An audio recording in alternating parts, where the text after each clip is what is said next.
Hey everyone, and welcome to another episode of Pokemon Productions Star Wars Month. It's been a whirlwind of a month, I think, and I'm sorry to say that we are slowly approaching the end of this year's Star Wars Month. I know, it's pretty sad. And I thought, since this is such a sad moment, I thought to myself, I know, why not talk about a pretty sad Star Wars movie? So I thought to myself, why not do Rogue One, a Star Wars story? Because that is actually a pretty tragic movie when it comes to Star Wars. I mean, it doesn't start out as tragic, but it soon becomes quite a tragedy. So today, I'm going to be reviewing Rogue One, a Star Wars story. So we start off with Jyn Erso as a child and her family are confronted by agents of the Empire, led by a man called Orson Krennic.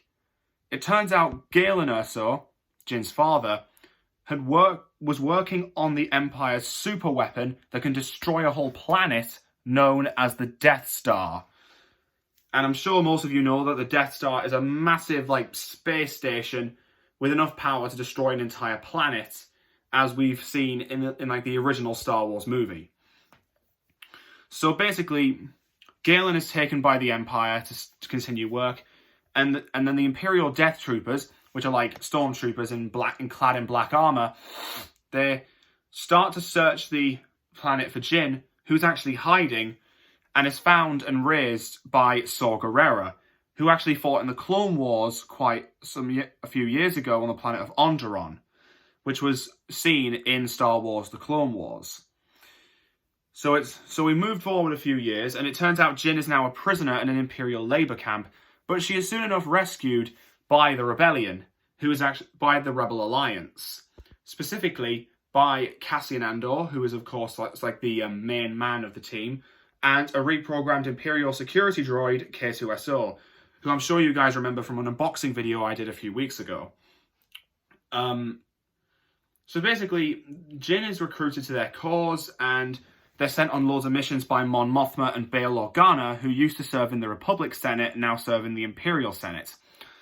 So basically, they're sent on numerous missions. One is to find Saw Gerrera on the planet of Jedha, or is it a moon? On the moon of Jedha, and they run into a bit of trouble as the Empire is there, but they do get a lot of help. But they do get help with a battle-hardy man called Baze, and a blind warrior called Chirrut Îmwe, who actually has some sort of connection with the Force.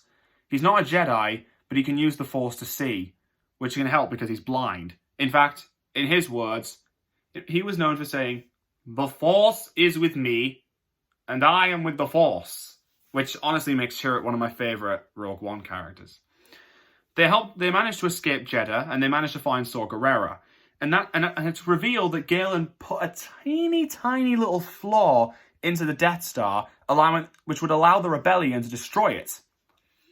Unfortunately, Saw doesn't go, and the Empire fires the Death Star's laser on Jedha City, and Saw is unfortunately killed in the ensuing destruction.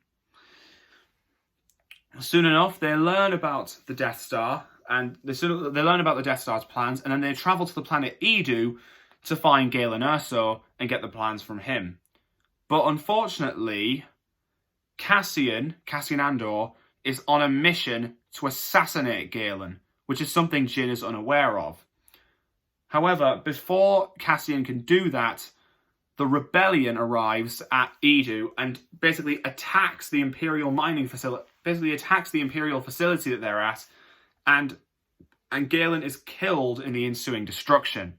Yeah, in this film, there really is a lot of death.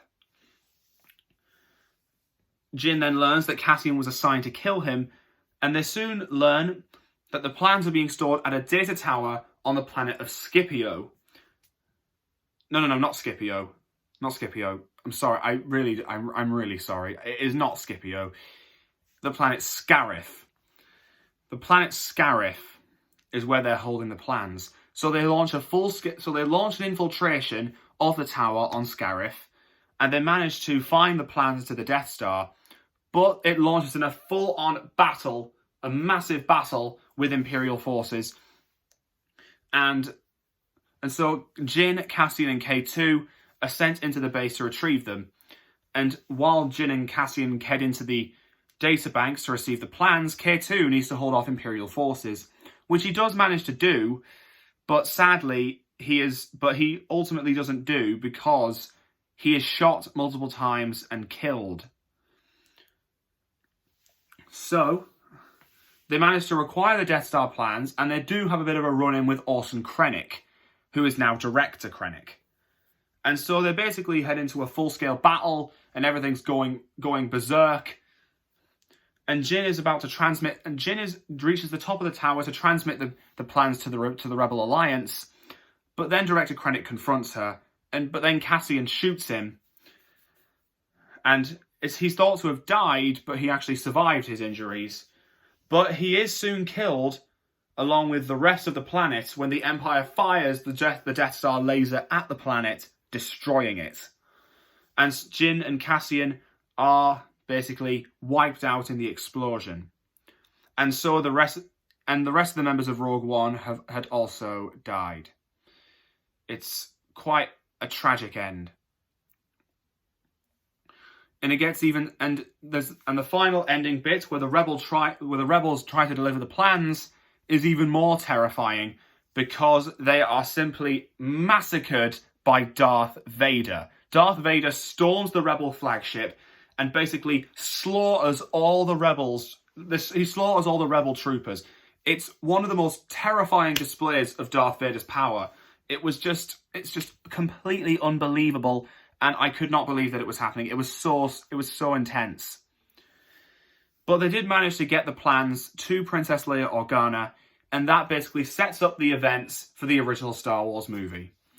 So all in all, Rogue One, A Star Wars Story, is an amazing Star Wars movie. I would say it was one of the best additions that Disney has given us for Star Wars.